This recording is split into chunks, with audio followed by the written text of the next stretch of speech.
Bismillahirrahmanirrahim. Assalamualaikum warahmatullahi wabarakatuh.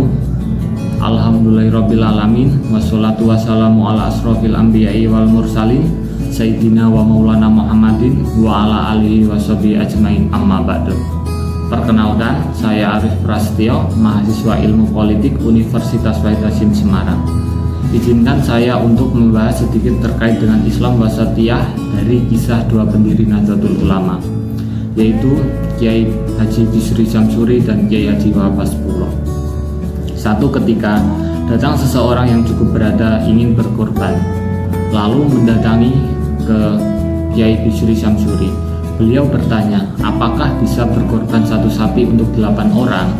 Jadi ceritanya beliau punya 6 anak dan ditambah dirinya serta istrinya menjadi 8. Lalu Kiai Bisri Syamsuri yang memang dikenal sebagai pakar fikih tentu menjawab tidak boleh, sebab satu sapi itu maksimal untuk 7 orang. Tapi di sisi lain orang kaya tersebut menyatakan paham dan pamit. Beliau masih penasaran, lalu beliau mendatangi Kiai Wahab Hasbullah dan di hadapan Mbah Wahab, orang berada tadi mengajukan pertanyaan yang sama. Tapi sebelum menjawab, Mbah Wahab bertanya, sapimu gemuk atau kurus?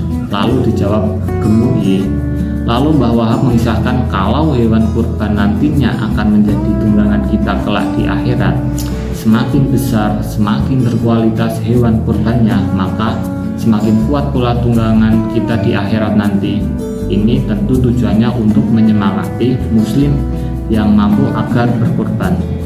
Dan mendengar jawaban bahwa sapinya gemuk, Mbah Wahab kemudian memberikan saran, gini ya, kalau sapi itu gemuk sementara anakmu masih ada yang kecil, maka dia perlu tangga supaya bisa naik ke atas sapi. Nah, tangganya juga harus berupa hewan. Jadi kamu harus belikan 1 ekor kambing buat anakmu. Bisa enggak? Bisa ya, jangankan 1, 3 ekor pun siap. Udah cukup 1 saja. Dengan 1 itu nanti anakmu bisa ikut naik sapi. Nah, orang berada itu kemudian senang dan melaksanakan arahan dari Mbah Wahab.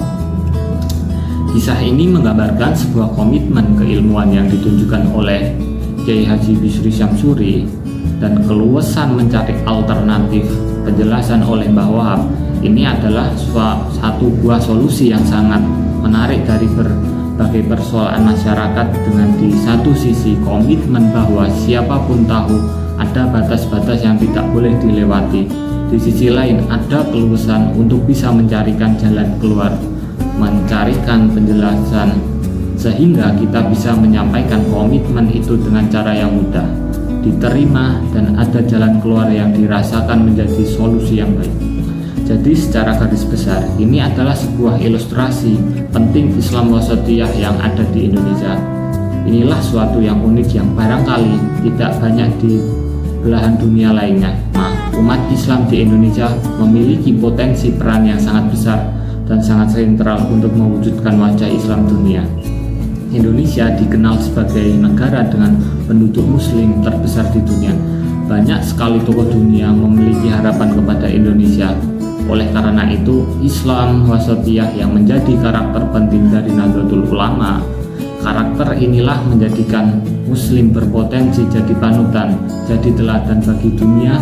Sebuah karakter yang diambil dari intisari keteladanan para kiai yang mengambil jalan Ahlussunnah wal Jamaah. Ada 4 karakter penting aswaja yang dikembangkan dan dipegang erat oleh NU selama ini, yaitu tawasud, tawazun, iktidal, dan tasamuh.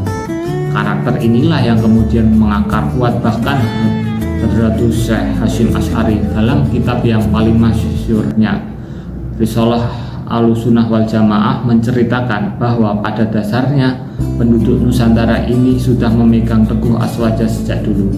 Pendapat Mbah Hasyim ini tentu berangkat dari pengalaman para kiai yang dan melihat runutan sanad keilmuan yang turun-temurun terjaga sampai generasi Mbah Hasyim sendiri.